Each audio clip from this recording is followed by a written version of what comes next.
coffee in the big. Happy New Year, folks. It's Tuesday night, and you know what that means. Famcast Media proudly brings you the latest edition, the first edition of 2024 of Working the Marks, here once again on Facebook Live via StreamYard, folks. Joining me here are my amazing co-hosts tonight here. We got Ricardo Fotos, the Iron Man of Working the Marks, who's looking like Killer Khan a little bit tonight there. Your sister's mustache. Looking very slim there, very nice. We got Macho Rodriguez, the Pitbull out of PA. And certainly down in the freedom-loving state of Florida, Double T, Tyler Taylor, the talent, join us here on Working the Marks. What's going on, gentlemen? Not much, man. Just getting ready to talk about this show. I can't wait to get into this Jericho news. All right. Well, folks, again, make sure that you click that share button because sharing is caring. Let everybody that you know on your social media feeds find out how much you love and enjoy Working the Marks. We'll get to Jericho in a minute, but the big news of the day, obviously in the last 24 hours, folks, was the return of a former WWE champion on Monday Night Raw. And while we were subjected to having to watch the modern-day Maharaja, Jinder Mahal, cut a very good heel promo, by the way, folks, yes. It was overshadowed by Dwayne Johnson. Just that building almost exploded in San Diego yesterday with the return of The Rock. And certainly a pretty good segment that took about, I think I looked at the clock, it was about almost 25 minutes of a segment on Raw. I mean, I can't imagine the metrics last night when The Rock returned. Certainly having a war of words with Jinder Mahal, some great catchphrases by The Rock as always, very spontaneous. Until it ended with a little bit of a mini brawl between Jinder and The Rock. And certainly as The Rock would intimate, he was looking to get something to eat last night in the great city of San Diego. He talked about where he should go. Should he sit at a booth? Should he sit at the bar? Or should he eat at the head of the table? And that mic drop moment, folks, almost broke the internet last night and drove marks up the wall. Guys, what were your thoughts when you saw The Rock maybe planting the seed finally for that eventual showdown with his cousin, Roman Reigns?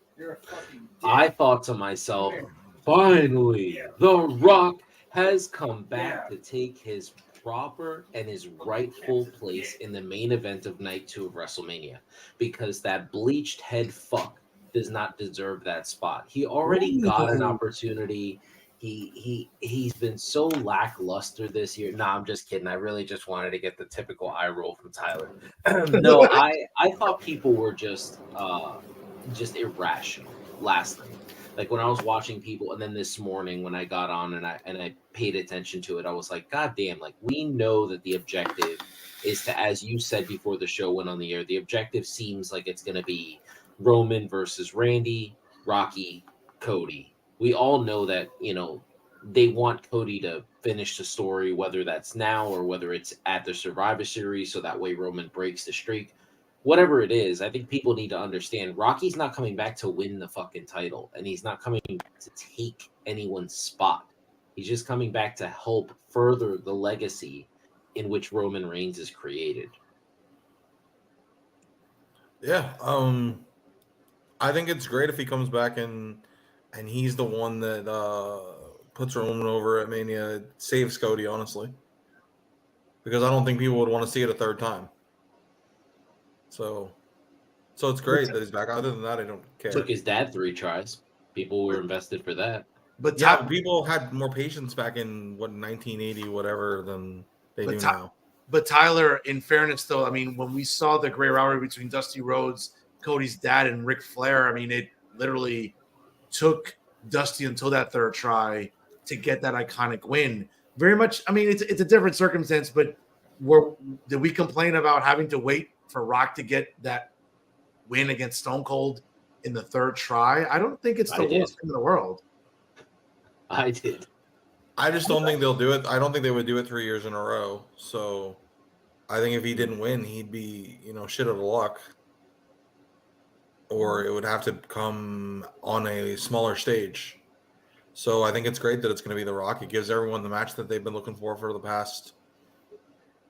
When did we start hearing about this? Like 2022. 2021.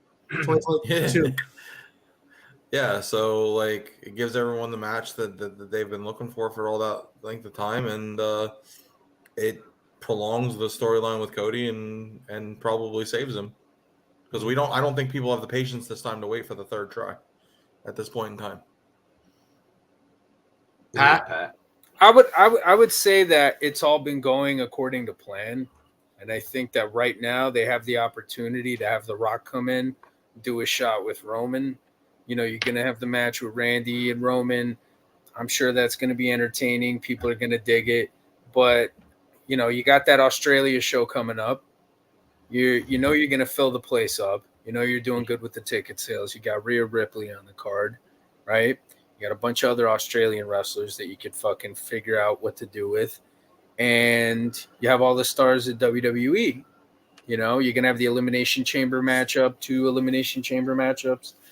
And what else would put it over the top than having The Rock there? Now, yeah, some people might say, all right, the tickets are sold. You're selling a few more tickets, but Rock's bringing like a whole bunch of eyes to this one show. And for them, I think it's a good way to have that match, but not kill Cody at WrestleMania. You know what I mean? Not ruin fucking Cody, you know? Because I think they've invested a lot of goodwill with Cody. You know, you look at Cody and what he's done. He's in the John Cena spot. He's doing all the fucking happy holiday videos. He's greeting all the people at the arena and the fucking videos that they show while you're waiting for matches at live events. He's doing all that stuff that John Cena used to do for the company. Mm-hmm. Sooner or later, you got to make good with that. I'll be honest, I don't think the record's really all that important. It doesn't matter. He's the best champion of the modern era. I think we can say that. He is. 100%. People will say, well, he doesn't defend the title. He doesn't this, he doesn't that. That's the whole point of the character, though. That's the thing. You're getting worked. You know? And not only that, but this guy, anytime he defends a title, he generates interest. He generates buzz. People talk about him. They interact over his name, you know, all over the place on social media. That's what they want. You know what I'm saying? They'd rather have that than anything else. You know, you can have the fighting champ. You could do it if the numbers line up. Maybe with CM Punk, if he can be durable enough this go around, and he can maintain those kind of numbers, he could be that guy. But I just think that with CM Punk, you got to turn him heel. You got to turn him heel at some point. Yeah, you know, make your good babyface money and all that stuff. Everybody loves it. For the most part, the people that really care and are interested in him the most, they all got it in AEW. Mm-hmm. Now this is the second go around. You know, this is the second reunion tour, you know, and he's going out there and he's making good on his promos and his ability to sell matches. So I think sooner or later you turn him heel, you make it easier for him, you let him sell, you let him do that stuff. And that's the CM Punk that people want to see. And I think that's the CM Punk that works with Roman Reigns. And Roman Reigns at that point won't need the title. He won't need the title because that title will be making Cody. Cody needs that coronation, man. He needs that defining moment, in my opinion.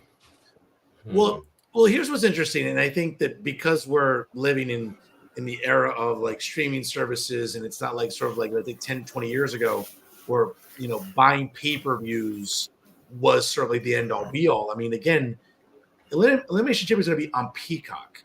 Now, to Pat's point about The Rock is going to bring just a plethora of new eyes to this show on top of what it's already going to be doing anyway. Does the dynamic that it's at 6 a.m. matter? No, it's on streaming. Whether people watch it live or wake up later in the morning to watch it, it's still going to get crazy metrics. I don't think it's the same dynamic where like, oh, you know, it's like, well, how many buys is this getting? That's not the case anymore. I mean, again, Peacock has their subscribers. They're going to tune in regardless. Are people who don't subscribe to Peacock and buy it traditionally through either DirecTV or whatever other subscription service exists out there? Sure. But I think a lot of people are making a big deal about, well, look at the time, it's 6 a.m. I think, listen, it's going to get eyes on this show regardless. You know, we may never know. Maybe Billy Body will report on this. Who knows?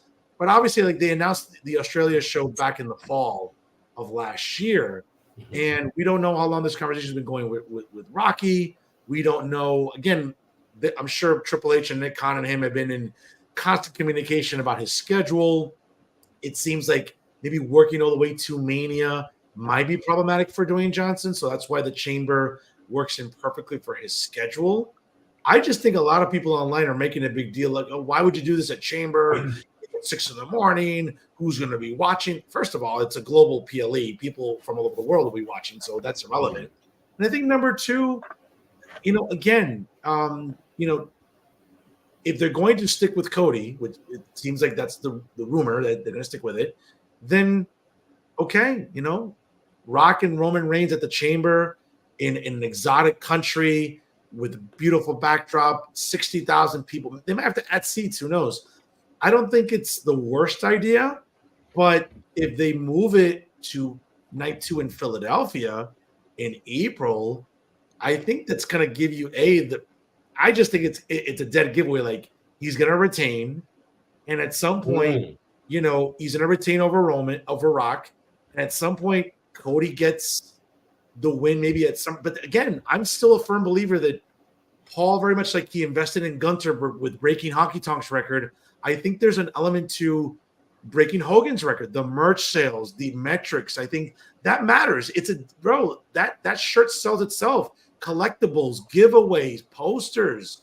It's a business. I don't understand why it would not be the worst thing in the world to have him retain until at least September, where Cody could win it at whatever's September. I don't know. I'm not unforgiven anymore, but whatever it is, I don't think it's balls of fire. Oh, Jesus, help us. Whatever it could be, I don't think Paul holding out and batshit crazy is the worst thing in the world, guys. Yeah. It was payback this year, wasn't it? I get what you're saying. I think it was payback, actually. Yes, Ned, you mentioned it. I think the whole thing with Roman, man, it's like, I see what you're saying, but like, they've done it already. They've done it. Now is the point where, like, you've made so many people, and you still have a couple other people left to make out of this whole bloodline angle. Like, so many people have come out, like, for the better. You know what I'm saying? Sammy, Kevin, Jay, Jimmy. Jimmy's one of the best fucking heels on fucking SmackDown, dude. Dude's in main events all the fucking time. You know what I'm saying? You got Solo. You got the Heyman turn. There's so much shit that's left, like, waiting. But this is all stuff that, like, could happen very fucking soon. It could happen very, very soon. And the other thing, too, and I know a lot of people don't like to hear it, is Roman's health. We don't know what his health situation is like. We don't know if he can consistently work that type of a schedule over and over and over again. But as a company, sometimes you get put into a position where it's like, yo, this guy's our draw. This guy's our big attraction. What are we going to do? Are we going to take the title off of him? No. You'd rather keep it on him, give him more heat, because Mark's going to complain, well, he doesn't defend his title. Smart shit, Smart shit, but I don't know, man. Look, if they go the other way and they decide to keep the title on him, have him break Hogan's record, that'll work out too. That'll work. I'm not saying it won't, but for me personally, as somebody who's been watching this angle, I'd like to see Cody get the win at WrestleMania. And I'd like to see Roman beat Rocky, because you know what? Let's be honest. Whether it's at WrestleMania or Elimination Chamber, Roman's going to retain. Roman's going to retain. He's not going to drop the title to him. So at least you build up the legend of Roman Reigns a little bit more going into WrestleMania. And you kind of set that tone. Look, they're masters at doing what they do. But I personally would like to see Cody get the win. I really would. Yeah, Tyler, what do you think? With you. I mean, that's what I would like to see. I don't know that I trust him to do it. And I keep hearing people say Hogan's record. What record exactly is that? Well, I think that he doesn't have a record. Well, I think the premise is predicated on total amount of days, and I think people are just sort of. So they just wanted to pass him. Because I know on the website it's sort of like listed as different reigns. Excuse the pun. Where the WWE title means something different from the Universal title. But I think what they're just doing, I think it's marketing. It's just the 1,000-day shirt. I bought one, put in millions of people, and they'll still keep buying it. I think it's the premise of like once they merged the titles in Dallas in 2022. I think that was the premise of like, okay, now he's the WWE Universal Champion. So right, but Bruno has the record, right? Well, Hogan's record is the second longest now. Bruno's is like 8,000 days in 20. Bob Backlund is the second longest. Roman would have to keep the title until September of 2028, which I wouldn't mind. But no, me neither. But if you're gonna do it, you might as well. If you're gonna do it, you might as well commit. But Hogan's record is at about whatever it is. I think 1,000. It escapes me, but I think that's what the chatter is about. Like, and I know some fans, for some fans, it's semantics. Well, it's not really the WWE title. I understand all that, but it's marketing. It's the premise of the shirt. It's the premise of merch. Like, the same reason people were buying windbreakers with 1,000 days on it is because that's what he did. He broke 1,000 days as they made windbreakers. What are they called? I didn't They're called hoodies, bro. They're called hoodies. What the fuck? No. They're not the hoodies, but the material. No. A sweatsuit, whatever the top. A track jacket. It's a track jacket. Okay, whatever you kids call it today. I don't know. It's not kids. This is what it's been fucking called for fucking decades. What are you talking about? I never go anywhere without my Roman Reigns windbreaker. You never got a fucking track jacket? A fucking Adidas track jacket? No, I haven't. Never got a matching track jacket? No, I haven't. Yo, Fernando. So you've called it a windbreaker this entire time? A windbreaker with running pins. No, windbreaker's a different type of material. Pat's wearing the fucking sweater like right now. Okay, like that's the type of jacket that they sold it. It's a track jacket. Yeah, it's a track jacket. Okay, cool. Track jacket. Fucking windbreaker. They sold track jackets / windbreakers / whatever. Windbreaker. I have been broken. That is the most Hispanic thing you've ever said on this show, Fernando. Referring to it as it's a windbreaker. It's a windbreaker. You kids are, I don't know. You kids, it's what it's been called for 50 fucking years. Adidas has been around that long. I feel like you're all on my grass. I have to fucking scream at you. I don't know what the fuck. Unbelievable. Oh my God. But ponte un windbreaker, okay? But again, fans get into the semantics of like, well, it's not really the same ring as Hogan. I just think it's a marketing ploy. And listen, if they did it with Gunther, if they did it with New Day, with having the Usos break that record, I'd be shocked because there's money to be made.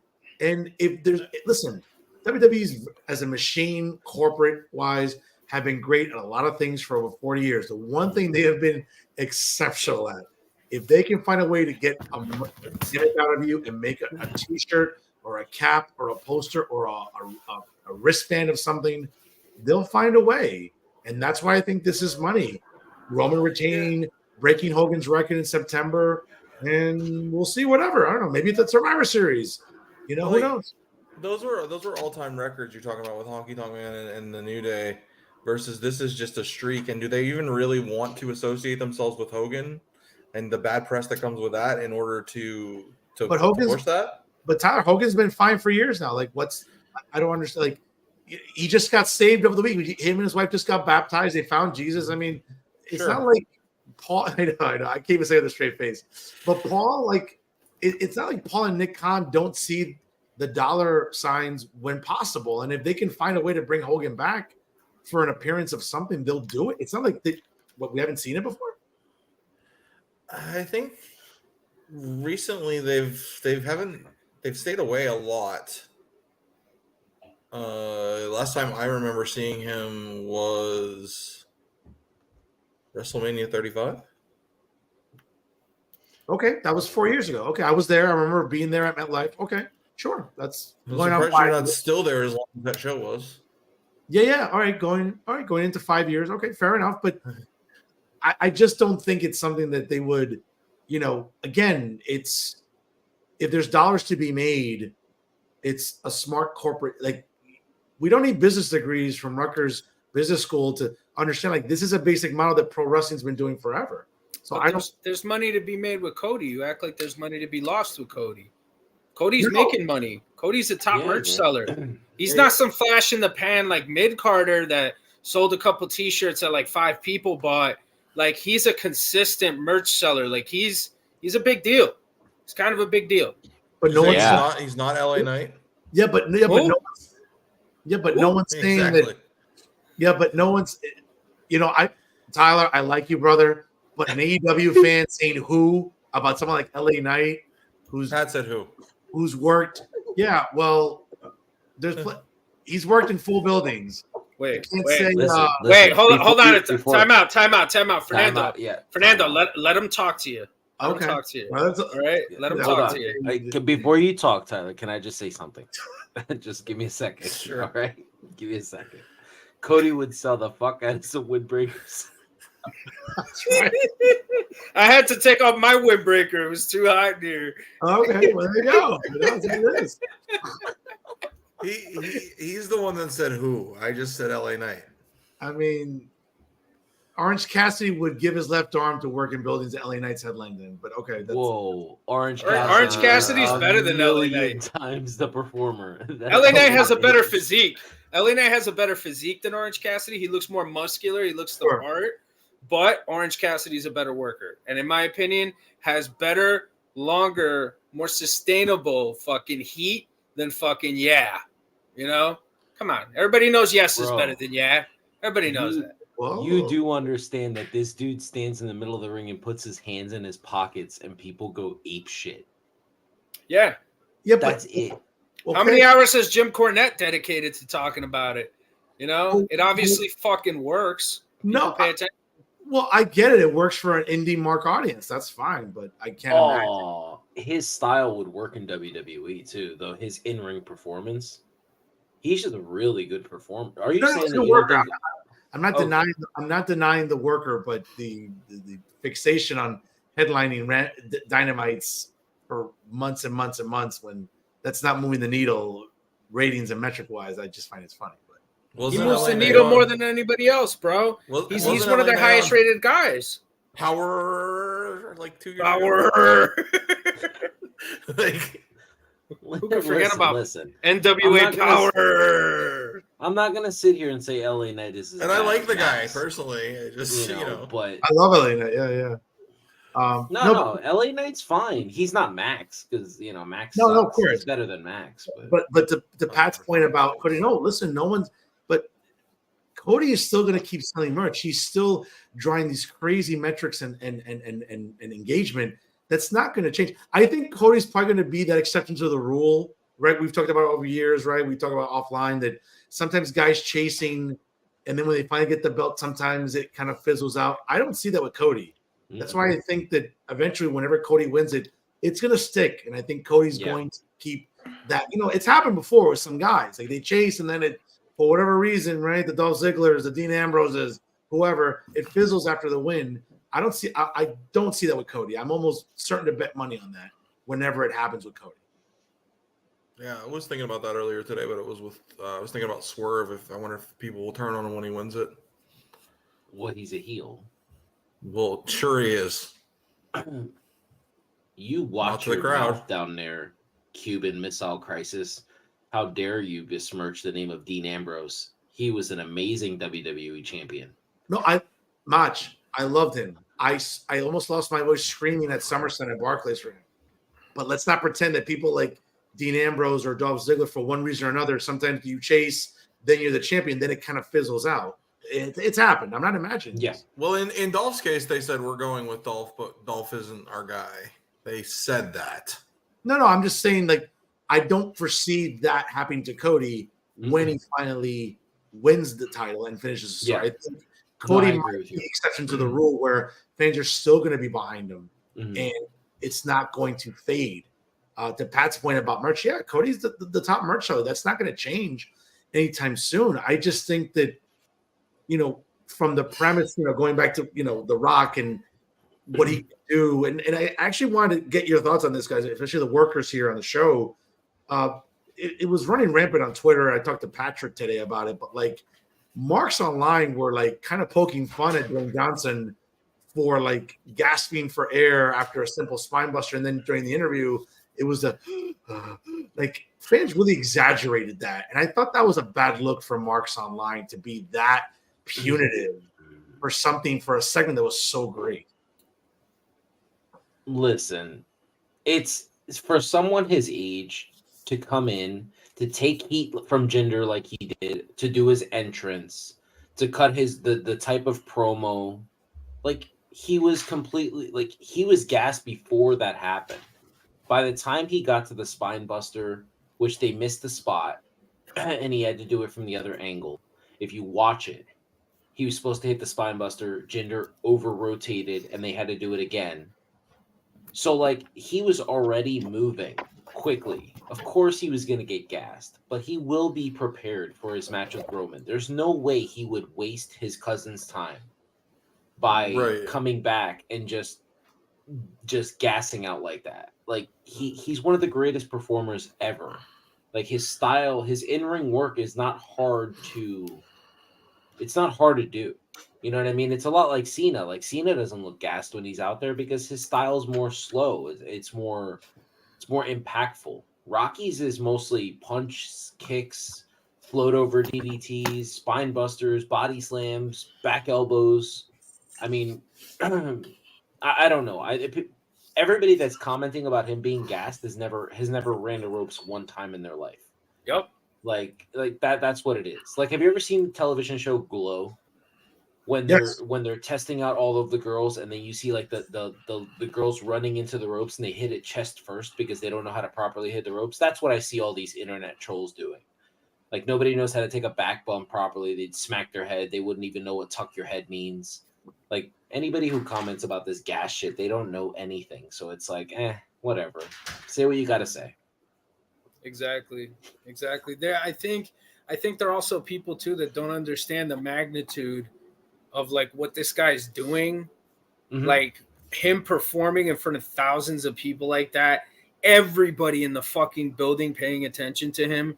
You know, this is something that a lot of people don't understand what it's like. You know what I'm saying? So obviously they're going to be quick to judge. He's going to be under a microscope because he's a legend.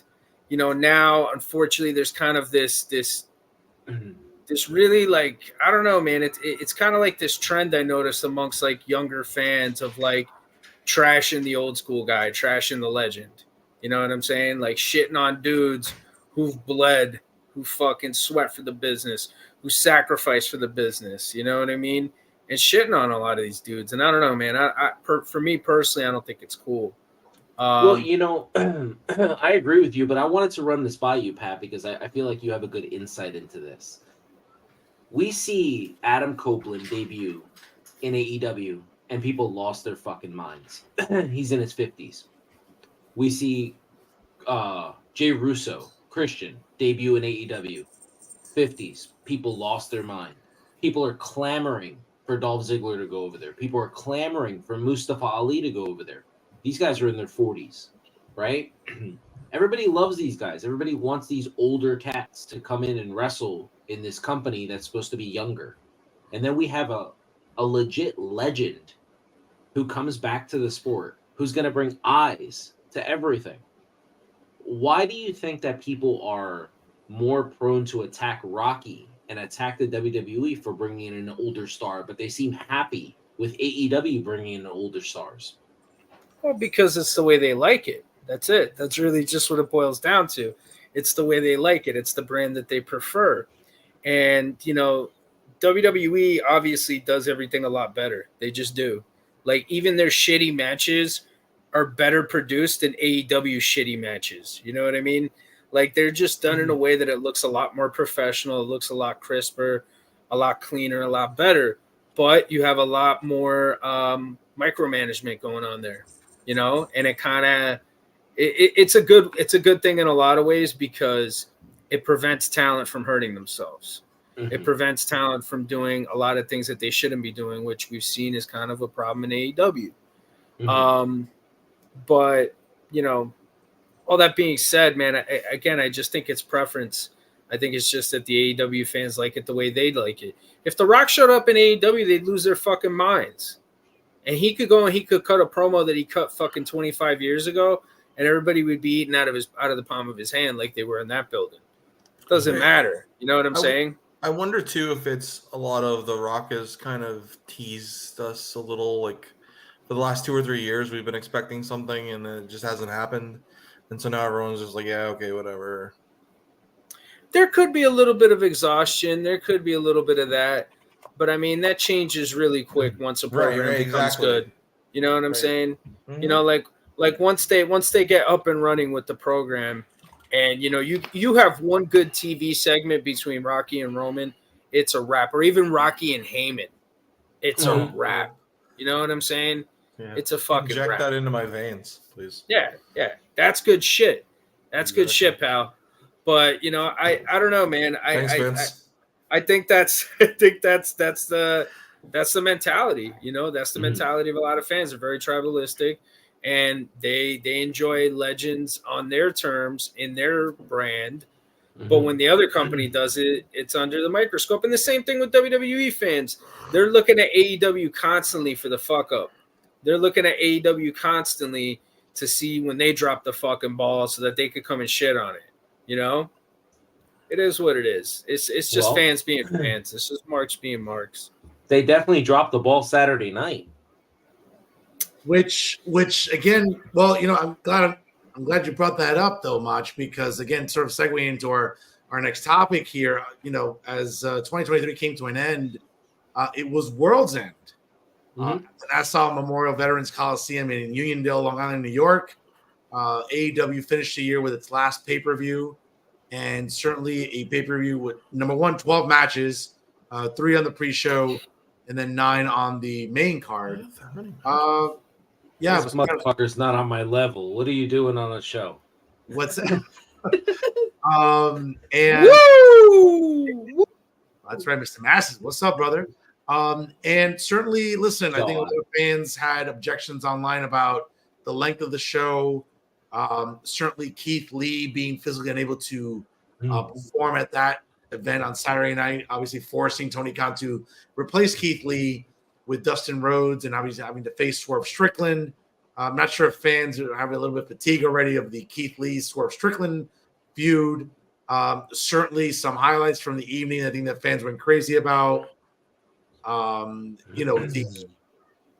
Obviously Adam Copeland and Christian in the no disqualification match. Certainly that match got a lot of I guess banter online and in terms of what that match meant.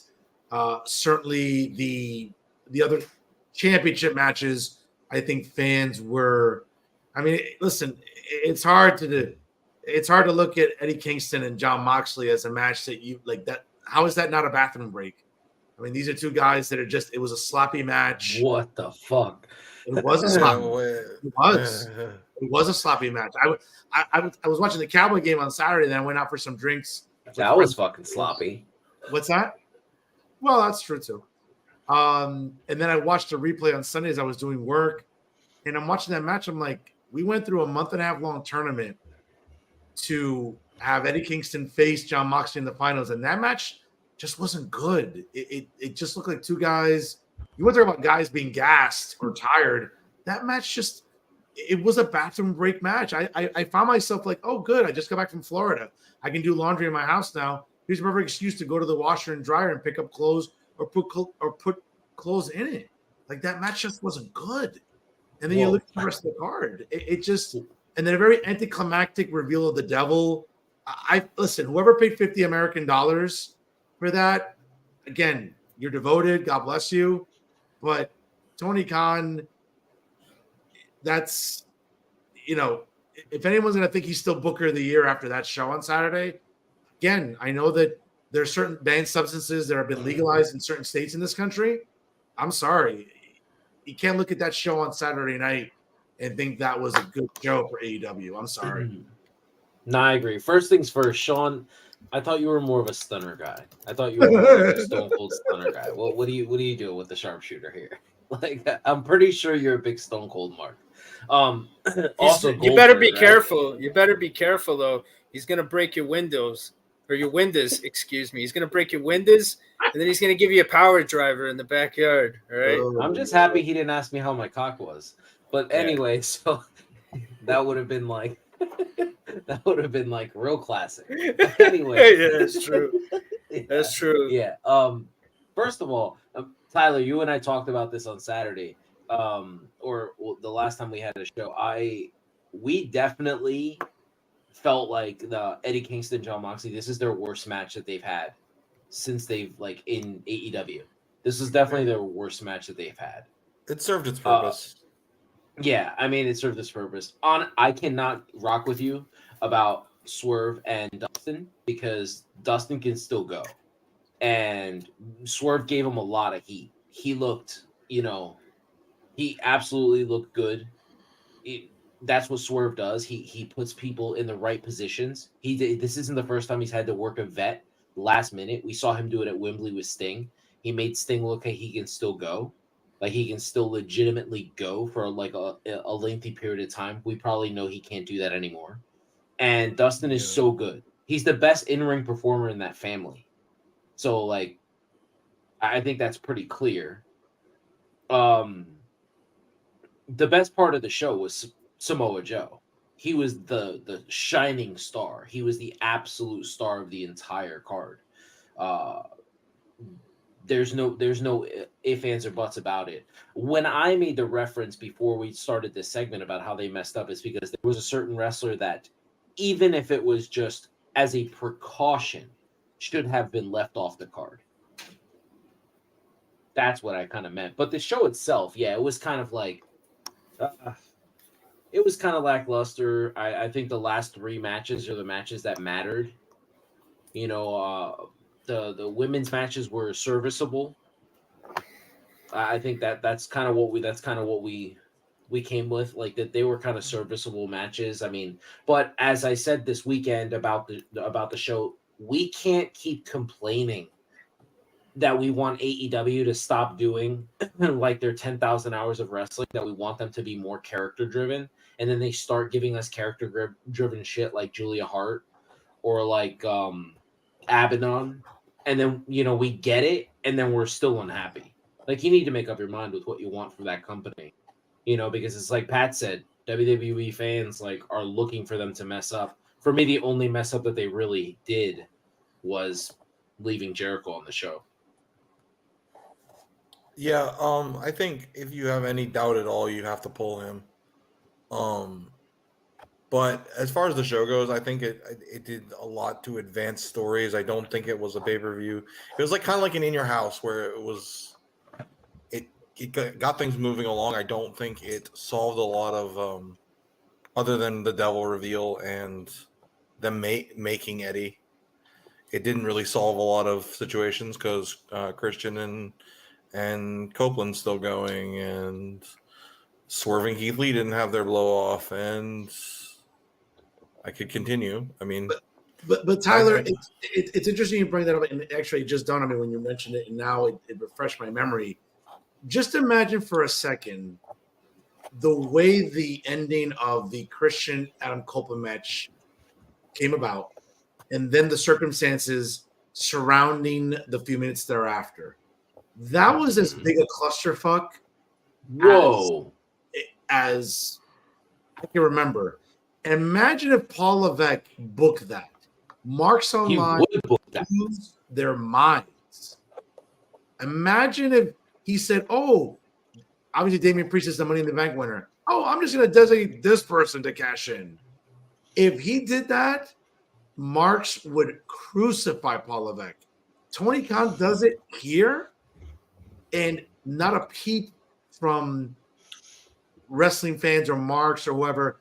I just find that's a blatant double standard. Are you telling me when you saw Killswitch win that Battle Royal that you didn't know exactly what was going to happen? I suspected that either it's one of two things: either that would happen, or he turned on Christian, And that was the match of the night. That whole thing was they beat each other with each other's moves. No, but what I'm saying is that imagine if Paul were to do what Khan booked for Christian to get the title back immediately after losing it. Just imagine for a second what Marks would say online about, oh, look what Triple H did. Tony Khan does this, and not a peep. Well, there was some chatter online and some vitriol, but just a mad. But You're not being disingenuous. What's that? You're being disingenuous. James How? Ellsworth won the first women's Money in the Bank ladder match. That was booked in WWE. Okay. That there's nothing worse than that. Okay, and Vince got some vitriol for that, right? Okay. Well, yeah, they had to do it over. Okay, but Yeah, that and was then he won it again. okay. That was I 7 mean- years, that was 7 years ago. Now, again, I'm not excusing it, but what I'm saying is that the vitriol Vince got for that was pretty significant online. No, I agree. I just think I don't know. Maybe we look at it differently. I actually came away from the Edge and Christian match thinking that they produced a better Edge and Christian feud than WWE did, because I thought the feud with Edge and Christian in WWE was awful. I thought the Hardys feud going into WrestleMania was better, and that was a terrible WrestleMania match. Okay. Pat, I'm curious about your thoughts here. So I caught some of the show early on. I forgot that it was even on. And then I tuned in the middle of Moxley and Eddie Kingston for the All Japan America Championship. And then I was just like checking back, like watching some of the stuff, the Jericho thing. I definitely think they should have pulled him, either that or issue a statement. They still haven't issued a statement. And, again, it's funny how the people who judge Vince McMahon and came out for Vince full bore, like, aren't really there for Jericho right now. It's interesting, but we'll see how that develops. But I do think they should have done something. They should have pulled him or said something, not addressing it and like whatever. He's going to get a fucking reaction with that crowd, and it's not going to be a good one. But if that's what Tony Khan wants to do, that's what Tony Khan wants to do. So the Moxley and Kingston thing, I get it, right? And I get that they're trying really hard to make Eddie Kingston a thing. And he's a good talker. I'll give him that. He was a good worker when I used to see him in Jersey All Pro. He worked very much that strong style, that Japanese, All Japan 90s style, which is basically that's what this whole tournament is. It's like an American G1 climax with like, you win the fucking Triple Crown for fucking All Japan. That's what it is. That's the feeling behind it, That being said, I was just turned off by the tournament altogether. I think it was just way too convoluted. I think the format is not easy and digestible. I think the guys that they put over in it weren't exactly the best guys to put over in it. I think it would have been a good opportunity to make a guy like Jay White, Swerve Strickland, throw Bryan Danielson there at the final too, fuck it. Like use all these guys. Like, I don't know. I don't see it with Eddie Kingston. I get that he's like AEW's Tommy Dreamer. Like that's what he is, That's exactly what it is. But I don't know, man. It's tough. And Moxley, like he's good at what they want him to do, but like it's just not there for me. It's not there for me. It's not there for me if I'm being honest. It's not. And then with Little Flair losing the title, Little Nature Boy losing the title, I know Fernando was so sad about that, but Fernando's excited for Flair for the gold, when it comes, like Little Flair for the gold. And the reign hasn't been entertaining. It hasn't been. He's had some good matches. He's been good for them, though. He's performed where he's needed to for them to help them ratings-wise, all the PR shit that he was doing. I'm so shocked that they didn't promote his role in the movie in Iron Claw a lot more. Again, this whole thing, like even the picture with John Cena, that's something that they could have put up. It's a picture of him and John Cena. Who cares? That would have been something cool for them to do. All these little things, like just their promotions, like it just, I don't know. It doesn't make sense to me. But him losing the title, whatever, he loses it to Joe. Okay, good for Joe. You know, he's a dependable guy. Is this Samoa Joe the most compelling Samoa Joe we've ever seen? No. Could it be? Maybe. I don't know. Maybe. Who knows? But I'm not terribly interested, if I'm being honest. And then the Adam Cole thing, you know, like it was either him or Jungle Boy. And you have fucking Adam Cole come out there. You already know what the deal is. They do the reveal. Okay. All right, fine. But like, I don't know, man. I feel like there's not a lot that AEW could do that's gonna like draw a ton of interest like the way it could have, let's say maybe 2 years ago or like a year and a half ago. You know what I mean? I think that opportunity for them to get all that buzz and all that hype and all these new eyes, it's gone. It's gone. And I understand it's a very wrestling centric, Mark centric brand. I get it. Maybe we see what happens with Mercedes. If Mercedes comes in, her and Tony Storm would be interesting. Is that going to be enough? No, I don't think so. I don't. Unless they do something crazy. Unless they think completely outside of the box, you know, then okay, maybe. But I think the way that they've handled things that have been outside the box that they could have turned into good television and they haven't, it makes me believe that they wouldn't be able to do that even if that did happen with Mercedes, let's say. They dropped the ball with the MJF thing after he called Tony a fucking mark, okay? They bought him back like whatever, like fucking super gimmicky and hokey, okay? The Punk, the Brawl Out, they fucked that shit up.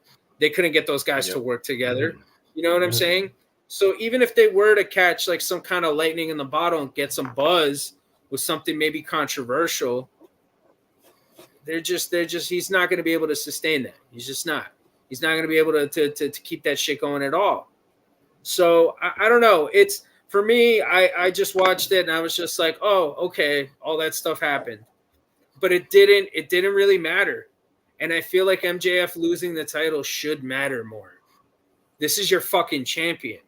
It should feel like him losing the title matters more, you know, but it didn't. And then, you know, the whole devil reveal was just, okay, great. Adam Cole's the devil. Can he fucking walk? Can he fucking walk without a crutch? Then what fucking good is it if they're not going to fucking fight? Oh, it's going to be a slow burn. Great. By the time we fucking get there, you're going to lose another 100,000 viewers. Like, well, I don't know. I mean, Pat, to your point, I mean, I think listen, I think everything you said was spot on. I'll even double down on this. You know, one of the things that was disappointing about that entire reveal is, okay, you know, yes, MJF's been dealing with some nagging injuries.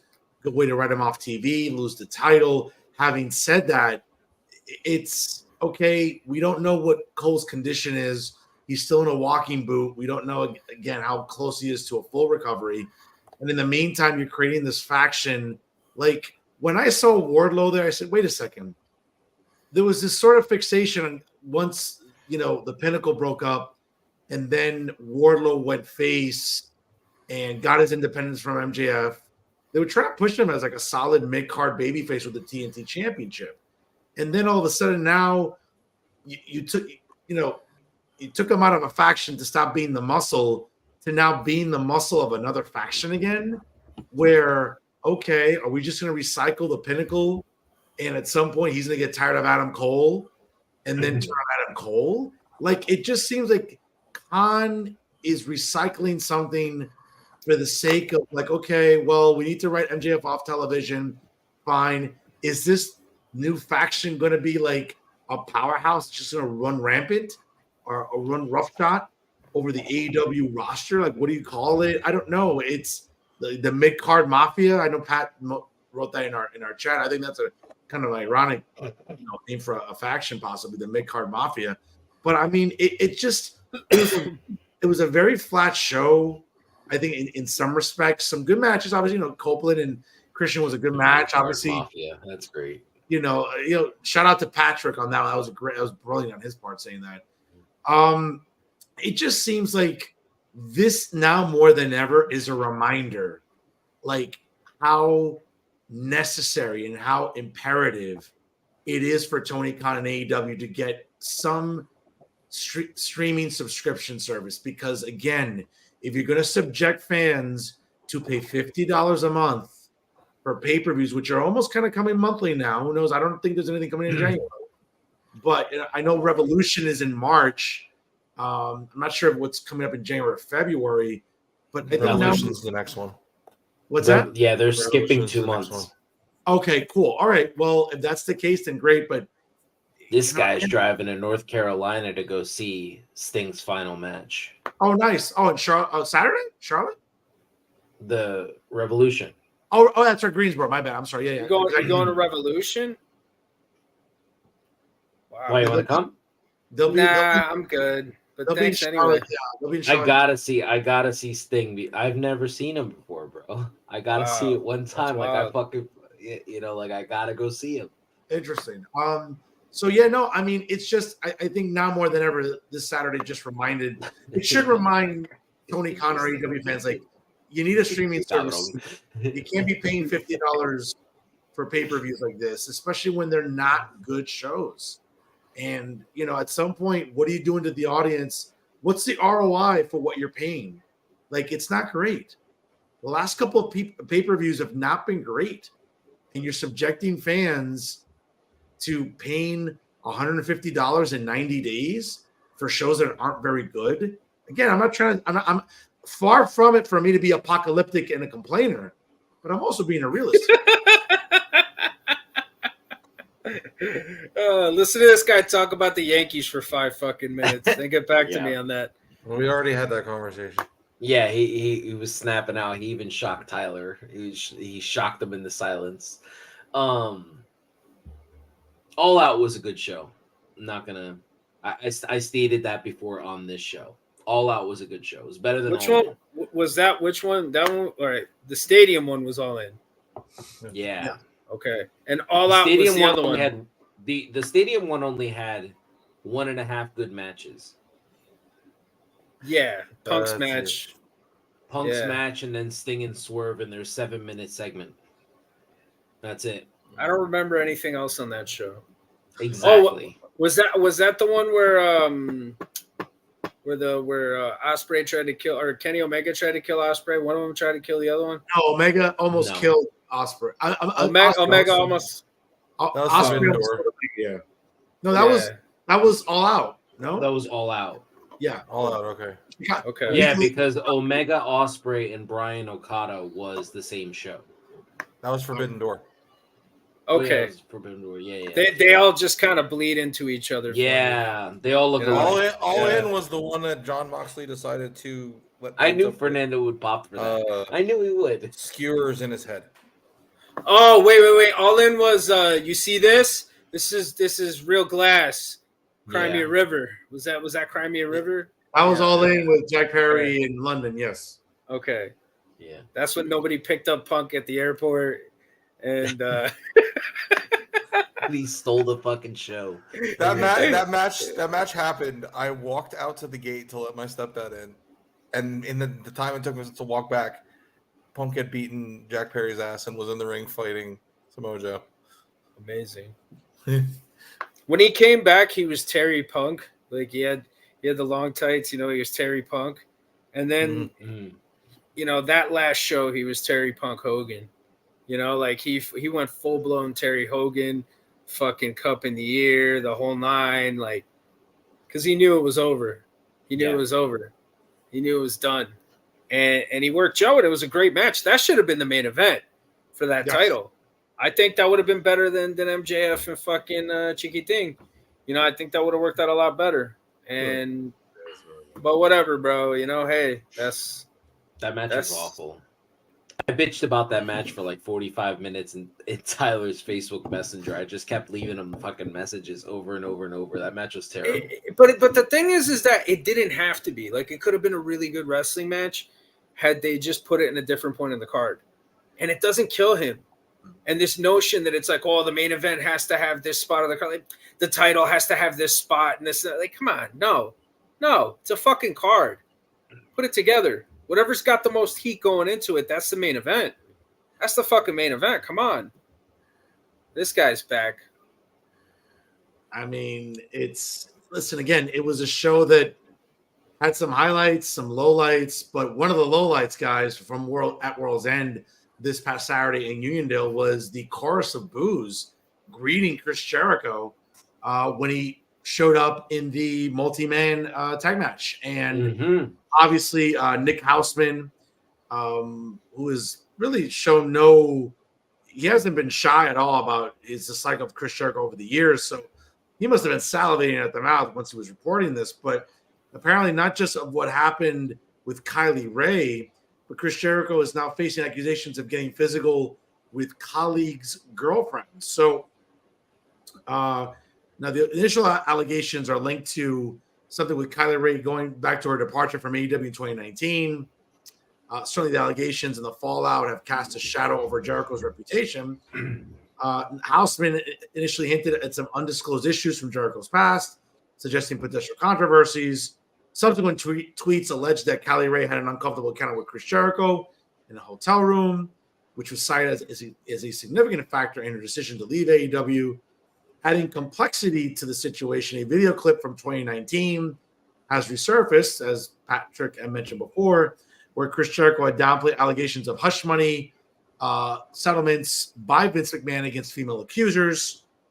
Certainly, given the recent accusations against Jericho, it's now gained significant attention, prompting fans to reassess their perception of Jericho and his character. Obviously, he was bombarded with NDA chants during World's End while speaking on the Café de Renee podcast over the weekend.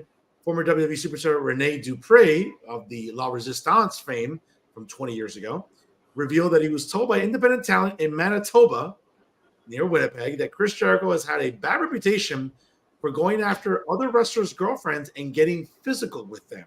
It was added that Jericho was notorious for such deeds, which was considered a sin back then. Not the best of weekends for Chris Jericho, and certainly we're going to wait and see where these allegations go. Is it the first main event talent to try to get pussy on the road? Certainly not.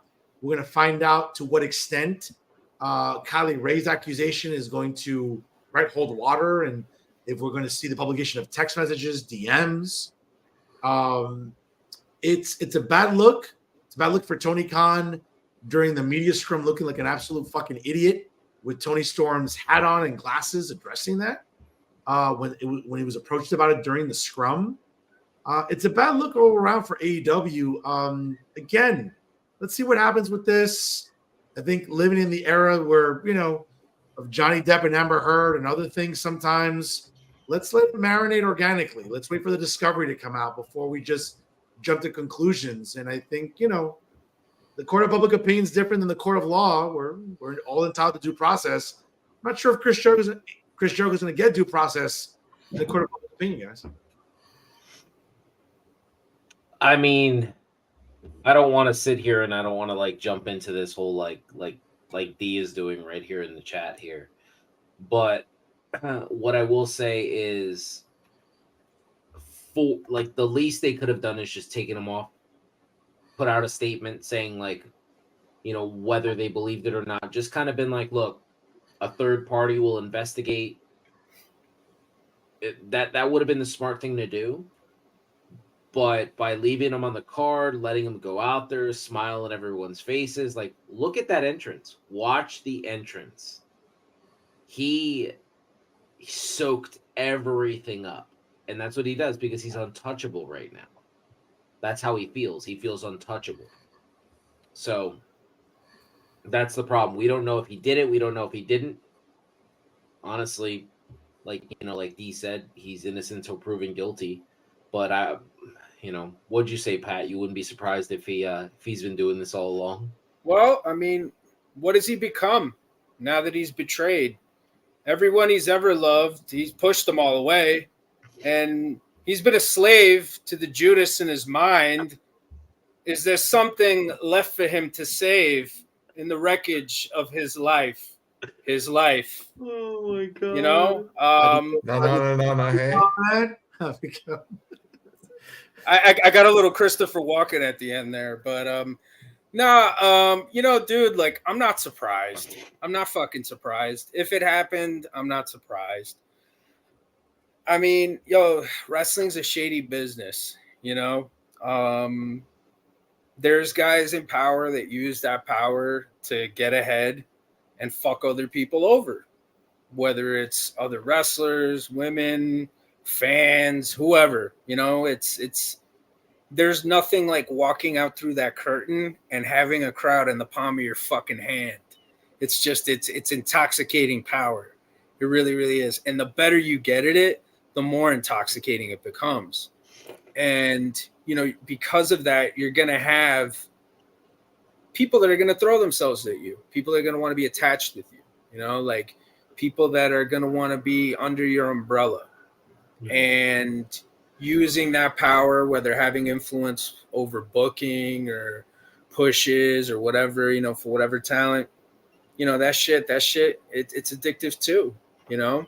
And another thing that I think also doesn't get talked about, and again, I'm not taking any sides. I'm not trying to like politicize this in any type of way. I'm simply speaking from what I've seen in my time in the business, you know? And I'm not some fucking gray old veteran, but I saw a lot of things consistently in a lot of different places while I was working. And it's fairly commonplace. There are female talents that are trying to get over.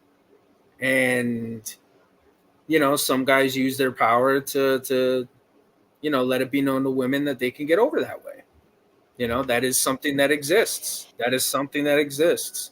Whether fans know it or not, whether fans care to acknowledge it or not, it is something that's very real. Could this have been a case of this? Yeah. I would say probably most of the shit that happened with Vince McMahon was like that. There's a lot of women that were trying to get over, and they fucking threw themselves at Vince, and Vince was like, hey, fuck it, when in Rome. You know? But, you know, I don't know, man. I think there's been a lot wrong with Chris Jericho for a long time. I used to be a huge Chris Jericho fan. Chris Jericho fan, okay? You know, and I still am to some extent. I respect his work. I respect his accomplishments. But I think his time in AEW, I don't know, man, he just hasn't aged gracefully. He hasn't gone into that next phase of his career as gracefully maybe as he could have. And I don't think he's done anything to really help anybody. He hasn't really made anybody with all these clicks and all this shit that he's done. And to me, it seems like he's consistently ruined that kid, Sammy Guevara. I mean, again, there's probably a lot more there than we know about. You know, it's not entirely fair to blame one person or the other in that instance, but he's definitely had somewhat of a hand in it. Let's just say, right? Yep. But I just think that to me, he seems like a dude who's getting paid a lot of money, and to Macho's point, is untouchable, and is doing whatever the fuck you want, and is finally having the opportunity to do it, like the way he saw guys like Hogan do it in the '90s when he was in WCW, you know, or the way he saw other main eventers do it in the '90s when he was in WWE or whatever. You know, any one of those guys. Those are guys that had fucking influence, though. Those are guys that have fucking influence, if we're being honest. He didn't have that influence back then. He wasn't that guy when he was even in WWE. And now he is with Tony Khan, and Tony Khan's paying him really fucking well to be that guy. So he's going to take advantage of that shit. You know, that's definitely very possible. But we'll see what happens. And again, you know, innocent till proven guilty, right? But I think we should definitely at least hear what these women have to say, and that's it. Just like we did with Vince, you know, they're going to fucking look into it. I mean, it's pretty interesting because we see how the two major companies in North America handle some PR problems, right? Like case in point. I mean, I'm not trying to draw the equivalence. I'm not trying to draw an equivalence here. What I'm trying to just come up with examples. Think about what happened with Mandy Rose and how quickly they discharged her once it, you know, leaked out that she was having an OnlyFans account, and certainly some risque photos were made available. And subsequently, the company looked at it as like, well, it's a liability to us. We don't like this. I'm sure maybe they spoke to her and said, listen, I think you should take this down. Perhaps maybe she chose not to. They released her. They looked at it from a PR perspective and they acted on it. And, that's one way of one company doing business, right? Having said that, in this case with Tony Khan, during the media scrum, and we all know that at the media scrum, like any media scrum, you're going to get some, well, I hate to use the word journalist. Not everybody in that room is a journalist, in my humble opinion, but maybe not the hardest of questions. And if Khan wasn't confronted with a tough question about Jericho, then okay, he chose to let him go out there. He chose to, knowing full well it's New York, it's the New York area, it's a very big mark area of the country. Maybe he was going to get some vitriol, and he did. He was booed incessantly, everything else. Maybe Khan chose to say, well, you know what? I'll let this investigate, right? Like, okay, remember, just a couple months ago, Tony Khan feared for his life, supposedly, and took the necessary legal and corporate action to discharge a talent. He's not doing that in what arguably is a much more serious violation in what Chris Jericho is being accused of. Again, innocence before guilt. I'm all about that. But it's interesting how these two companies in North America have, again, different PR potential disasters, one bigger than others. They've chosen to act very differently, haven't they? Yeah, I think it's important to note that no woman has actually come out and made an accusation yet. Some guy with a podcast who admittedly has said that he does not like Chris Jericho, and he said so again today. I did see that. Nick Hausman came out. Nick Hausman went out of his way to say that again on his show, which I thought was. And he also said we weren't necessarily talking about Kylie; it was taken out of context. So he's already kind of waffling his credibility, I think, a little bit. Obviously, if anyone wants to come out and make an accusation, they should be believed and it should be investigated fully. But until that time, what can they really do? It's some guy saying something and nobody's what's the word? Nobody's really backed him up yet. But didn't Kylie like a comment that was she hearted the comment or something? Yeah. So I mean, she kind of confirmed it in her own way.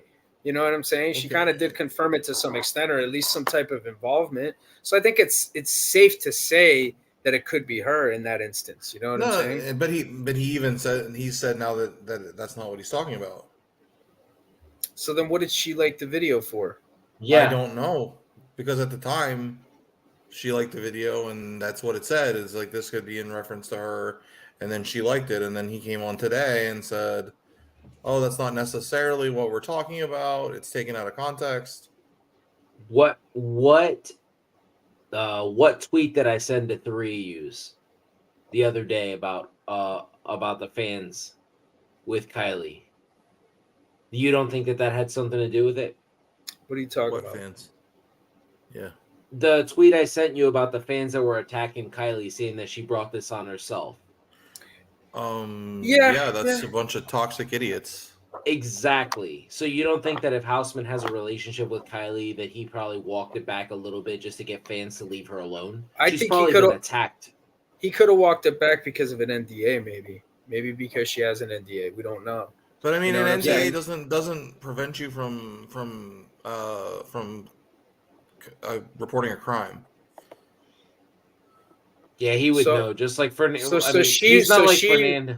No. I'm not discrediting it one bit. I'm just trying to understand how this would go. So she could basically report her own crime, but not necessarily say that it happened, or I don't know. So how would this work? What she can't do is she can't leave, and she can't say like, like for instance, she can't disclose like specifics about, like, for instance, let's say you went home with a celebrity and they had a weird kink, like the one we're discussing before the show.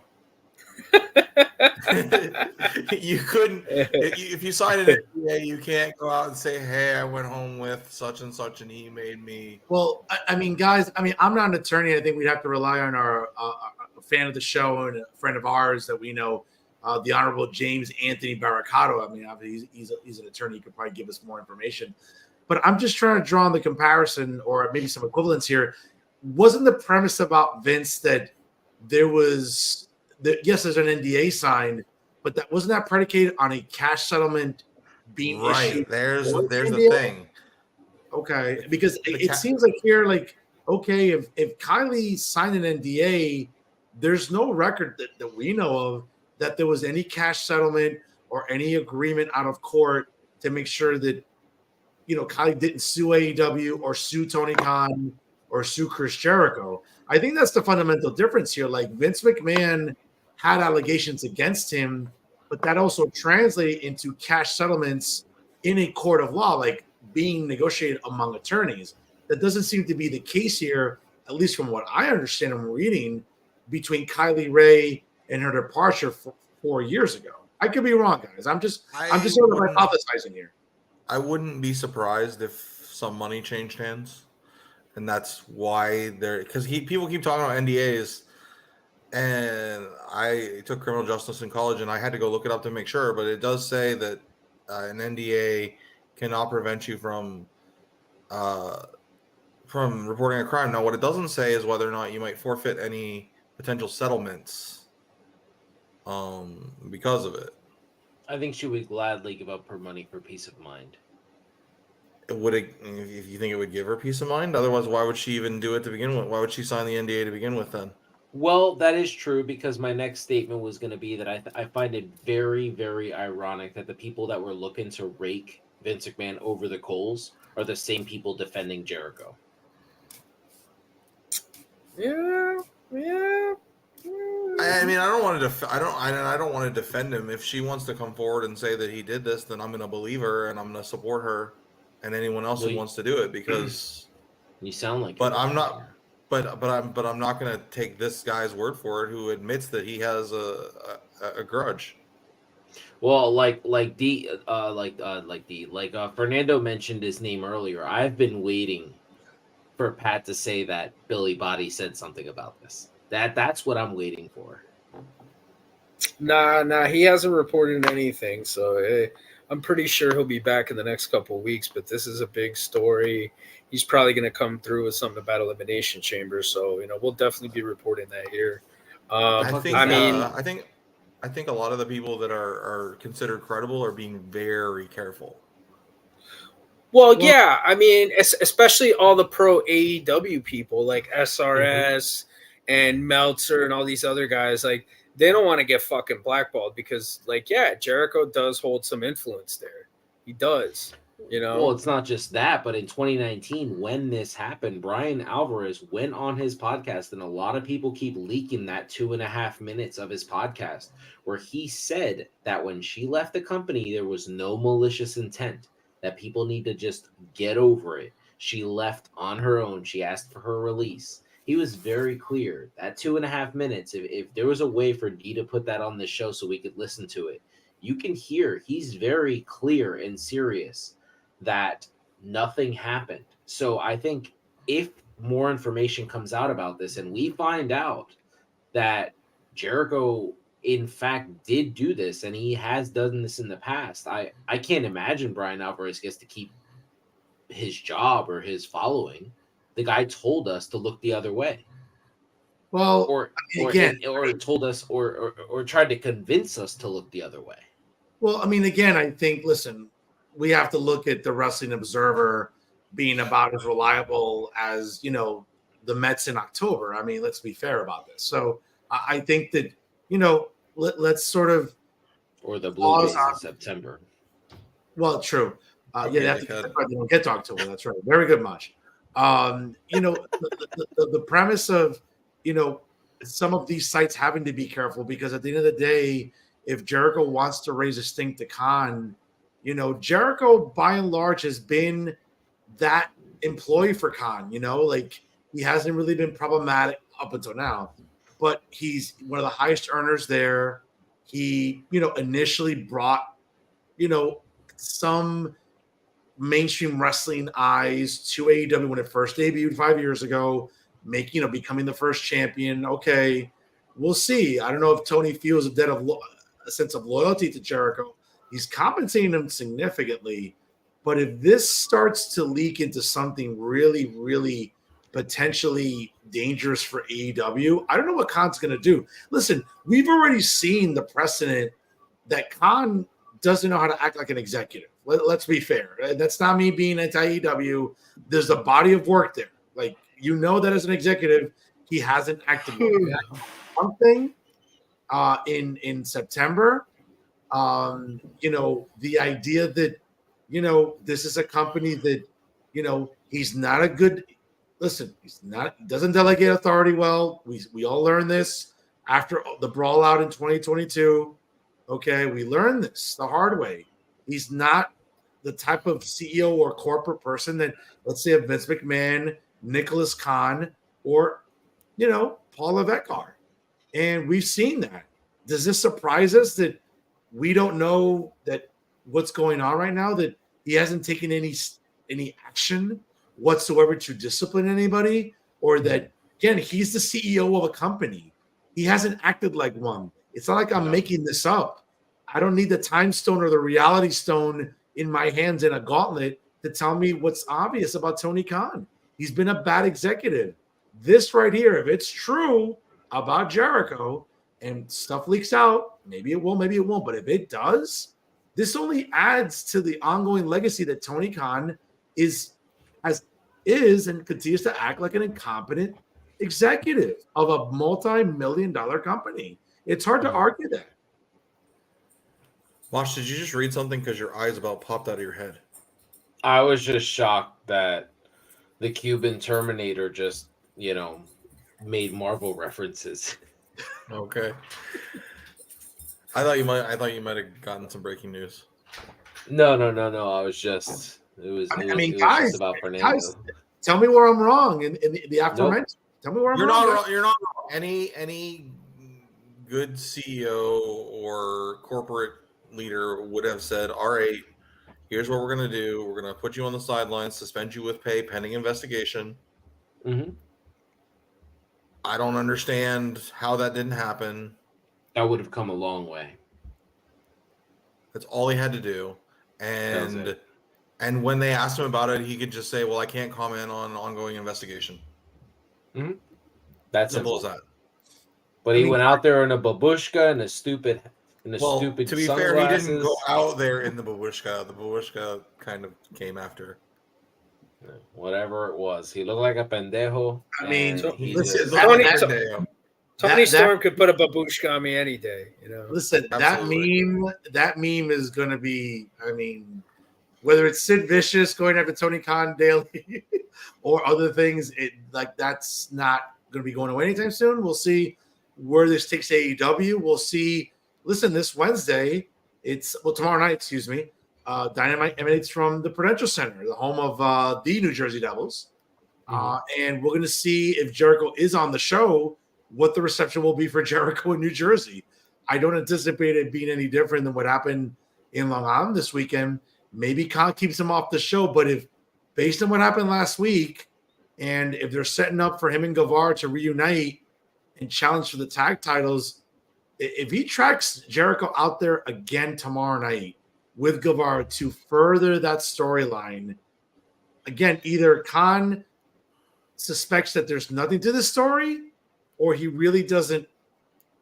Again, it's for a company that, again, this is stuff I usually talk about on Mondays. For a company that's so progressive and so woke and everything, are you really being pro women if you're going to track Jericho out there again without some justification of investigation, or at least they even did their stupid little pose. Yeah, the little sex gods pose. Yeah, where they lean on one another. Okay, they did that. Well, again, I think it remains to be seen what happens with AEW. It's something to keep an eye out for. One thing on this, what's interesting that I just thought of? Whenever the speaking out happened and Sammy was involved, he was suspended, and Jimmy Havoc was fired. So previously they have taken stuff like this seriously. So that's something to keep in mind.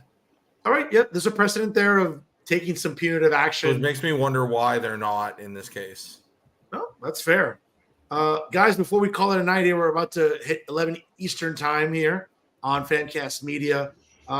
Guys, on this day in pro wrestling history, some notable things. On this day in 1983, January the 2nd, in the main event of the New Japan Pro Wrestling Weekly Show in Tokyo, Antonio Inoki defeated Jesse the Body Ventura. Whoever thought that match would ever have taken place. Jesse the Body Ventura. Right, former governor of the state of Minnesota. On this day in 2006, at the old Brendan Byrne Continental Airlines Arena, great building where we saw New Jersey Devils win multiple Stanley Cups. The Monday Night Raw was held, and in the main event, in the first bump match, Kurt Angle took on John Cena as the referee was knocked down. Angle connected with a chair shot to Cena's head, busting him wide open. Certainly, while the referee's still being down, Angle goes for the FU, at the time known as Cena's finisher, but it was reversed by Cena into the STFU submission. Angle starts to tap as the official is dragged over, and the bell is called for as it is a first blood match, and the win was given to Kurt.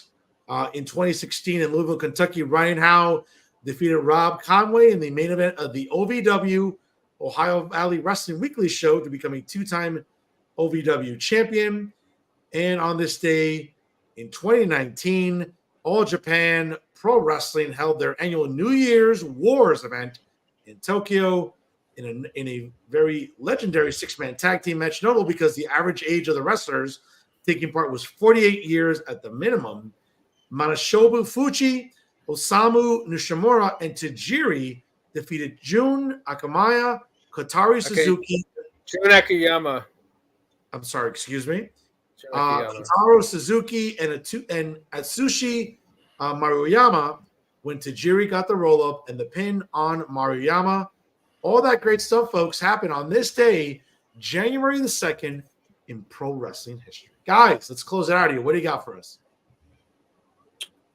Match of the week, 34 years ago today. Go back and watch it for the NWA World Television Championship. The Double coveted A Arn Anderson. The coveted World Television Championship. Yes, Double A Arn Anderson versus the Great Muta. Go watch it. It's awesome. That's right. He can have my spot. My spot. It's my spot, yes. Tyler, what you got for us as we close it out here today? Not much. Looking forward to Wrestle Kingdom here in a couple days, and I think we're gonna have a show either Friday or Saturday. Anyone who wants to tune in? What's the main event for Wrestle Kingdom, guys? Wow. I think it's Naito and Sonata. It's not like any of us host wrestling podcasts. Yeah. No, I think it's gonna be Naito and Sonata. I think Sonata is gonna defend the title against Naito. A lot of people say it should be Danielson and Okada. To some extent, I do agree with that sentiment, but I just think that Naito deserves that spot. Sonata deserves that spot, and Okada's on the way out pretty much anyway. He and Danielson are gonna have a great match, and I hope Naito gets the win, and I hope he gets to do his whole fucking celebration, because that's been a whole thing for some years now. Been a part of the storyline. And Naito struggles. Okada, he said he only has about 10 good years left the other day, so we'll see. Pat, what you got for us as we close it out here? Nothing, man. Really excited for Wrestle Kingdom. Really excited for this upcoming year of wrestling and this month alone. I think there's going to be a lot of good shit coming up soon, and can't wait to fucking talk about it. Guys, real quick here, just for my audience as well, coming up this Monday on Real Talk, the president of the New Jersey Cannabis Business Association, Edmund DeVoe, will join me at 7 o'clock Eastern time. We'll talk about all the advancements in cannabis in New Jersey, what's lacking, what needs to happen legislatively, and all that good stuff going on in New Jersey when it comes to cannabis sales and recreational usage continues to increase, as well as tax revenues and sales. We'll talk about all that good stuff this Monday on Real Talk via StreamYard on Facebook Live, also on the Jersey First YouTube page. If you're interested in that, tune in this Monday for sure. What time did you say that was going to be on at? Like you said, 4:20? Is that the time it's going to be on at? It'll be on. Unfortunately, it'll be 7:05 Eastern time on Monday. Okay. The 8th of January coming up, but a lot 420 Pacific. A lot of good 420 stuff Pacific. Yeah, 420 Pacific. A lot of good stuff about cannabis, guys, in New Jersey, and what needs to improve about cannabis sales, and certainly what needs to improve in terms of just expunging criminal records for people and all that good stuff that we're doing with reforms concerning cannabis in New Jersey. You might have to hit me up on that because I'd love to have that expunged. Okay. Well, we'll talk about all of that, folks, once again on Monday with Edmund DeVoe, the president of the New Jersey Cannabis Business Association. You can check out more information about that great organization, nonprofit, at www.njcannabusiness.com. So you definitely want to check them out, and good stuff there. Guys, great show here tonight. Folks, check us out on Famcast Media. Make sure you like us on Facebook. Of course, follow us on Instagram and Twitter. Subscribe to us on YouTube. Shout out to Macho, obviously producing the show, and obviously all the great content and our host here tonight. Folks, he's Tyler Taylor, the talent here from the great freedom-loving state of Florida tonight. Macho Rodriguez, the Pitbull from PA. We got Ricardo Photos, certainly blaming it on the rain, as we have some inclement weather coming up this weekend here in the Northeast. I'm New Jersey's premier journalist, folks. Fernando Uribe saying so long. If you can be good, be bad, baby. We'll see you next time on Working the Marks. Come back, D! On Famcast Media. D, please come back to us. Come back, D! Come on, we miss your bad spelling.